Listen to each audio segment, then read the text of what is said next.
कर्नाटक में आरएसएस की मुश्किलें थमने का नाम ही नहीं ले रही हैं।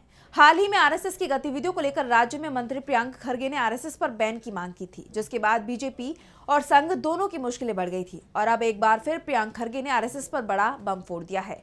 तो क्या कुछ कहा है उन्होंने, जानने के लिए देखिए ये रिपोर्ट। आरएसएस पर लगातार हमलावर रहने वाले कांग्रेस नेता और कर्नाटक में मंत्री प्रियंक खरगे ने अब संघ को मिल रहे फंड को लेकर गंभीर सवाल उठाए हैं। उन्होंने पूछा है कि आरएसएस पंजीकृत यानी रजिस्टर्ड नहीं है। ऐसे में इस गैर पंजीकृत संगठन के कपड़े सिलवाने के लिए, मार्च निकालने के लिए, ढोल नगाड़े खरीदने के लिए, इमारतें बनाने के लिए पैसा कहां से आ रहा है। खरगे ने आरोप लगाते हुए आगे कहा कि आरएसएस ने इसलिए पंजीकरण नहीं कराया ताकि वो कानून के दायरे में न आए। अगर आप पंजीकरण कराते हैं तो आपको करों का भुगतान करना होगा। कंपनी रजिस्ट्रार, सोसाइटी पंजीकरण अधिनियम, एनजीओ अधिनियम के तहत अनुपालन करना होगा। विदेशी और निजी दान और घरेलू वित्त पोषण के बारे में जानकारी साझा करनी होगी, इसलिए वो पंजीकरण नहीं करा रहे।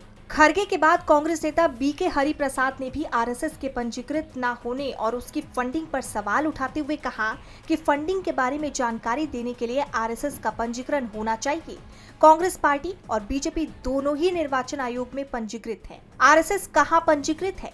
काले धन का मामला है क्या? ईडी, आयकर विभाग या सीबीआई ने वहां छापा मारा है?